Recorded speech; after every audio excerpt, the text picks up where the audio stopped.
अब खबरें तफसील से। जम्मू कश्मीर पीपल्स कॉन्फ्रेंस के चेयरमैन सज्जाद गनी लोन ने मरकजी हुकूमत से गुजारिश की है कि वो 1987 की इंतखाबी धांधली की इंक्वायरी कराए। सज्जाद लोन कहते हैं कि नेशनल कॉन्फ्रेंस और कांग्रेस की कारस्तानी के बाद टॉर्चर्स के सिलसिले ने यासिन मलिक जैसों को मिलिटेंसी में झोंका। सोशल मीडिया पर दस्तयाब यासिन मलिक के तासुरात पढ़ते हुए सज्जाद गनी लोन ने जेल में कैद JKLF लीडर के मुनसिफाना ट्रायल का मुतालबा किया। उन्होंने इस दौरान PDP पर मुखबिरी का इल्जाम भी लगाया। तो बड़ा सवाल यह है कि यासिन मलिक क्या बंदूक लेकर पैदाइशी बंदूक बरदार था या माहौल ने बनाया।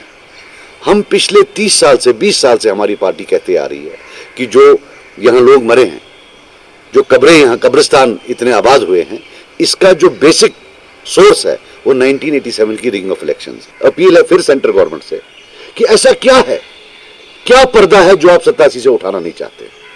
क्यों आप 87 पर इस वक्त भी अगर आप देखें जो 87 के नौजवान हैं, मेरे हम उम्र होंगे, वो या वो कब्रों में हैं, जिन्होंने इनकलाब, जिन्होंने बोला कि डिनाई क्यों की डेमोक्रेसी, चोरी क्यों की इलेक्शनों में, या वो कब्रों में हैं या जेलों में हैं। आज भी यासिन मलिक भी उनमें एक। ऐसी क्या पर्दादारी है। चलिए कांग्रेस का बोलते वो इसमें कोई इंक्वायरी इसलिए नहीं करती क्योंकि वो भी उसमें शामिल थे, लेकिन आप तो तब पावर में थे ही नहीं। आप तो कहते हैं हम सब बदलाना चाहते हैं, आप तो कहते हैं पुराना सब गलत है। आज तो आप NIA को लाते हैं। 1990 में अगर किसी ने सलाम किए किसी को, उसको पूछताछ करते हैं। तो 87 में क्या है, क्या पर्दादारी है। क्यों आप नेशनल कॉन्फ्रेंस, उस वक्त के नेशनल कॉन्फ्रेंस को बचाने की कोशिश कर रहे हैं। शेख साहब से आज तक उन पर कोई सवाल उठाए तो उनका कहना होता है या ये एजेंसियों के हैं, और आजकल नया रिकॉर्ड आया कि भाई या तो ये फिर दिल्ली के साथ मिले हुए। ये बंदा वो है जिसने 25-30 साल जेल में निकाले हैं। ये वो बंदा है जिसको एक उम्र कैद सजा लगी हुई है, और इसको तो आप नहीं बोल सकते हैं क्योंकि आप खुद इक़्तिदार में रहे उम्र भर। क्यों किया आपने इसको टॉर्चर, इसका जरा जवाब तो दें। क्यों टॉर्चर किया, क्यों ऐसे और हजारों नौजवानों को टॉर्चर किया। जब 90 आया तो 2 अल्फाज नए आए, मिलिटेंट और मुखबिर। इन्हें मुखबिरी की है और क्या किया। अब इसको कितना ही है, अब मुखबिरी करे वो उनका हक है, उसमें कोई इनको रोक, लेकिन बोले कि ये मुखबिर हैं। वहां से बोलते हैं रिकंसिलेशन करो, सलाहुद्दीन से बात करो, मिलिटेंटों से बात करो, पाकिस्तान से बात करो, कोई बयान नहीं होता है। जब आप मुखबिर हैं तो ये वाली बातें मत करें। जम्मू कश्मीर अपनी पार्टी के सरबराह सैयद अल्ताफ बुखारी ने आज कहा कि NC और PDP के पास कश्मीरी अवाम के लिए कोई एजेंडा नहीं है, बल्कि वो इस बार भी कश्मीरी अवाम को धोखा देने की कोशिश कर रहे हैं। उन्होंने कहा कि इलेक्शन के 1 साल बाद जम्मू कश्मीर को रियासत का दर्जा अल्ताफ बुखारी वापस दिलाएगा। अल्ताफ बुखारी ने हिंदवाड़ा में एक बड़े अवामी जलसे से खिताब किया। कारकुनों ने अल्ताफ बुखारी का जबरदस्त इस्तकबाल किया और अल्ताफ बुखारी के काफिले में घुड़सवार भी शामिल थे जो पार्टी सदर के हमराह हिंदवाड़ा पहुंचे।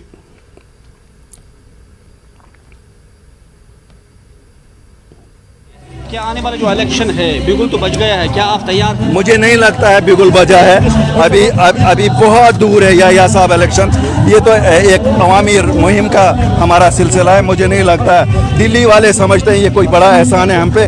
सोचने दीजिए, हम फिलहाल अपने लोगों के पास जाते रहेंगे, उनकी दिक्कतें सुन के उनका इजाला करते रहेंगे। जिस तरह हम कहें कि PhD एहतियात करके इलेक्शन में आ जाएगी, क्या आपको लग रहा है कि अल्ताफ बुखारी, अल्लाह करे, अल्लाह जरूरत पड़े आपको भी, आप भी एहतियात किसी पार्टी? नहीं, मैं किसी पार्टी से एहतियात नहीं करूंगा। मेरा इत्तेहाद लोगों के साथ है। अल्लाह के फजल से आपने देखा यहाँ लोगों का जैसा मजमा है, अल्लाह के फजल से हमें लोग भरपूर अक्सरियत से कामयाब कर देंगे। NCN की PhD का आप कहेंगे, वो कह रहे हैं कि हमारे पास एजेंडा ये है कि हम दफा 3 5 अगस्त के फैसले को वापस लाने की। देखिए कौन नहीं चाहता है 5 अगस्त का फैसला वापस आए, लेकिन 5 अगस्त का फैसला उनसे वापस नहीं आ सकता है। बदकिस्मती की बात है 3 MP उनके 5 अगस्त के बाद एक रेजोल्यूशन नहीं, एक प्राइवेट मेंबर्स बिल नहीं उन्होंने लाई, एक सवाल नहीं उठाया। क्या वो कहते हैं वो वापस लाएंगे? और जहां तक वापस लाने की बात है वो सुप्रीम कोर्ट दे सकता है। जो उसमें था, जो हमसे छीना गया, वो अल्ताफ बुखारी ने, चाहे ज़मीनों का तहफ़्फ़ुज़, नौकरियों का तहफ़्फ़ुज़, वो अल्ताफ बुखारी और अपनी पार्टी ने वापस लाया। इंशाअल्लाह 1 साल हुकूमत बनने के बाद स्टेटहुड भी वापस लाएंगे। लगातार कहें कि इंजीनियर रशीद की रिहाई होगी, बाकी पार्टियां बात नहीं करती हैं, तो सिर्फ अल्ताफ बुखारी ही बात करते हैं। अल्ताफ बुखारी ही यहाँ सबकी बात करता है। जब ये लीडर बंद थे मैंने इनको छुड़ाया। एक आखिरी आदमी है जो बेगुनाह है, जिसको रिलीज़ करना चाहिए और अल्लाह के फजल से मैं लास्ट के दिन तक उसके लिए अपील भी करता रहूँगा, मेहनत भी करता रहूँगा। मुझे कोई ज़ाती मफाद नहीं है, उसकी अपनी जमात है, वो अपनी जमात में क्या सियासत करता है, कैसे करता है, मुझे उसके साथ कुछ नहीं है। लेकिन नज़रबंद है, एक आम कश्मीरी है मेरे साथ, मेरा कोलीग था वहाँ अंदर, उसने भी हल्फ हिंदुस्तान के आईन पे उठाया, मैंने भी उठाया, तो ये क्या बात है कि वो बंद रहे। वज़ीर दिफा कल जम्मू पहुंचेंगे। शहीद पुलिस एहलकारों के लवाहिकीन के एजाज में मुनक़िद होने वाली तकरीब में राजनाथ सिंह शिरकत करेंगे। बीजेपी के तर्जुमान प्रिया सेठी ने न्यूज़ 18 उर्दू से बात करते हुए वज़ीर दिफा के दौरे के बारे में तफसीलात बताई। उन्होंने कहा कि वज़ीर दिफा के दौरे से जम्मू कश्मीर में सिक्योरिटी फोर्सेस के हौसले बुलंद होंगे, क्योंकि आम लोगों की जानों का तहफ़्फ़ुज़ करने के साथ साथ फोर्सेस क़याम अमन के लिए कोशां हैं। उनका दौरा जो है कल एक विशेष कार्यक्रम जो शहीदों के नाम, जो हमारे शहीद हुए हैं जितने सैनिक, उनके नाम पर विशेष तौर पर उस कार्यक्रम में आ रहे हैं। एक बहुत ही उत्साहवर्धक एक माहौल है, क्योंकि जम्मू के अंदर बहुत समय के बाद उनका दौरा हो रहा है और ये दौरा उन सिक्योरिटी फोर्सेस का मनोबल भी बढ़ाता है, आम नागरिकों का भी बल बढ़ाता है और कहीं ना कहीं एक मानसिकता जो पाकिस्तान लेकर चलती है उसके ऊपर भी एक कहीं ना कहीं एक दबाव होता है। प्रिया सेठी ने बताया कि राजनाथ सिंह जम्मू कश्मीर के सीनियर बीजेपी लीडरों से भी मुलाकात करने वाले हैं, ताकि जम्मू कश्मीर में असेंबली इंतखाबात के लिए पार्टी की हिकमत अमली तैयार की जा सके। वाले समय के अंदर किस तरह से रणनीतियां बनेंगी, किस तरह से रणनीतियां बनाई जाएंगी, उसके ऊपर भी एक विशेष जो प्रक्रिया है वो यहाँ पर शुरू हो रही है। मुझे लगता है कि आने वाले दिनों के अंदर इलेक्शंस का भी बिगुल है और कभी भी इलेक्शंस अनाउंस हो जाएंगे, क्योंकि इलेक्शन का जो कमीशन है वो अपना काम कर रहा है और जिस तरह से इलेक्शन कमीशन अनाउंस करेगा, मुझे लगता है एक बहुत महत्वपूर्ण दौरा जाए माननीय राजनाथ सिंह जी का। डिविजनल कमिश्नर कश्मीर पीके पोले का कहना है कि हर घर तिरंगा एक रजाकाराना तहरीक है।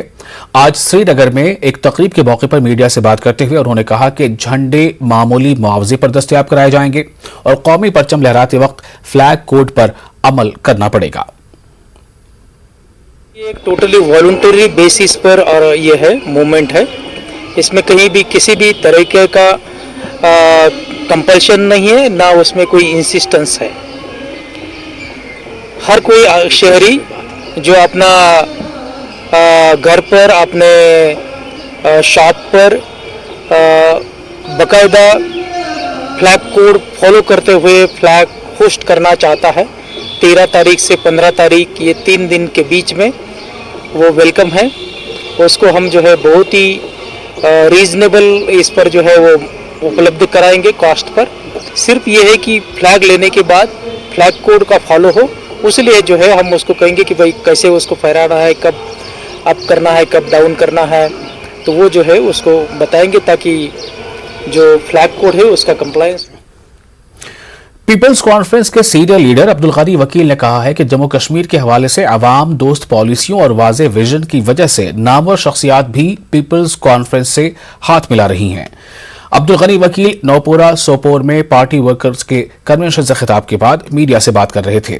अब्दुल गनी वकील का कहना है कि लोग जम्मू कश्मीर में इंतखाबात का शिद्दत से इंतजार कर रहे हैं।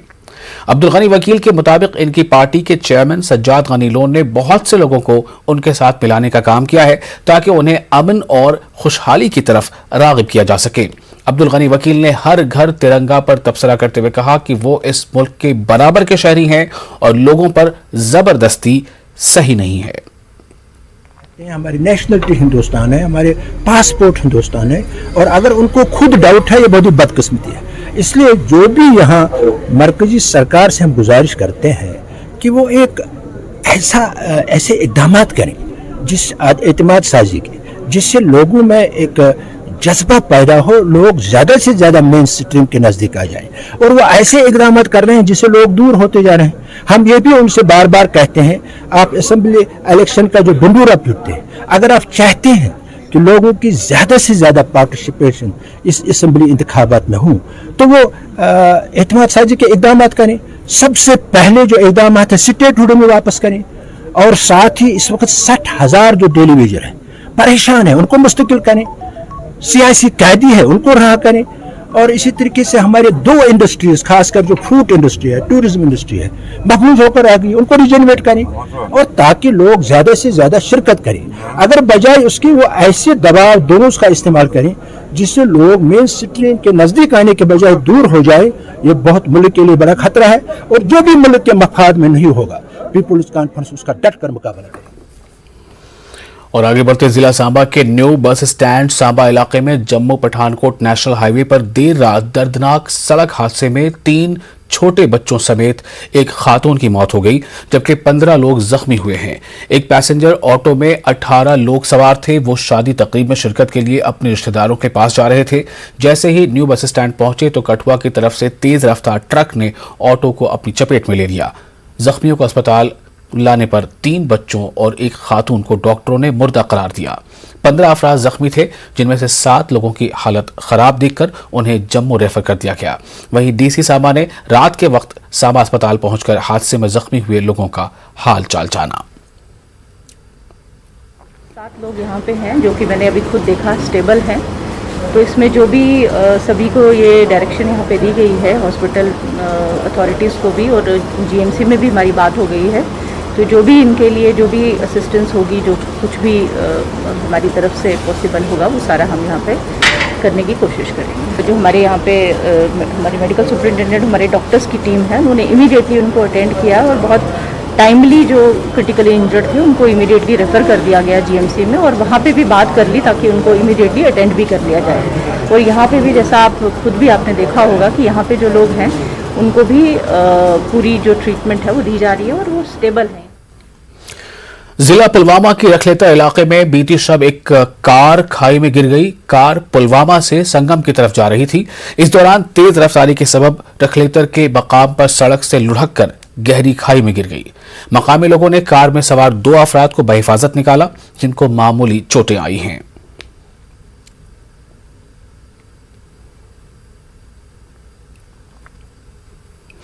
जम्मू श्रीनगर कौमी शाहराह पर हजारों लोग फंसे हुए हैं, क्योंकि गुज़श्ता रात से जिला रामबन में होने वाली शदीद बारिश के बाद नेशनल हाईवे के मुख्तलिफ मकामात पर मिट्टी के तोदे गिर आए हैं और चट्टानें भी गिरी हैं, जिसकी वजह से सड़क बंद कर दी गई है।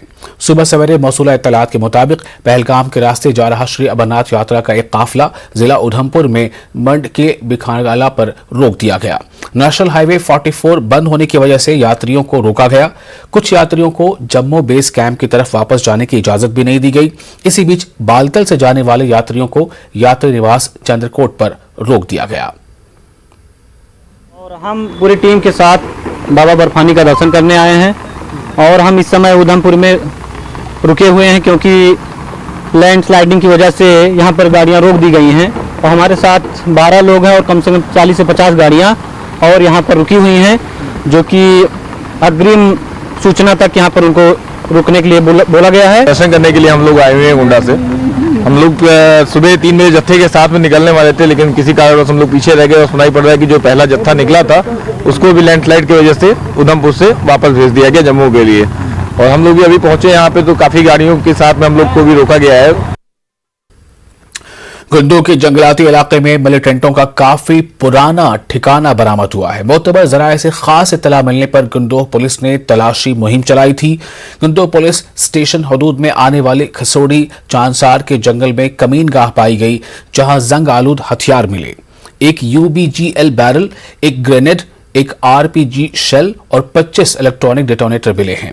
UBGL में इस्तेमाल होने वाले आले भी बरामद हुए हैं, जिसके बाद FIR दर्ज कर ली गई है और जांच का अमल शुरू कर दिया गया है। जिस इलाके से असलहा और बारूद मवाद बरामद हुआ है, बारूदी मवाद, वो पूरी तरह सुनसान है और घने जंगलात से घिरा हुआ है। माजी में मिलिटेंसी की अरूज के दिनों में ये मिलिटेंटों के छुपने की जगह थी। गुंदोह पुलिस और 4 राष्ट्रीय राइफल्स ने यह कार्रवाई अंजाम दी।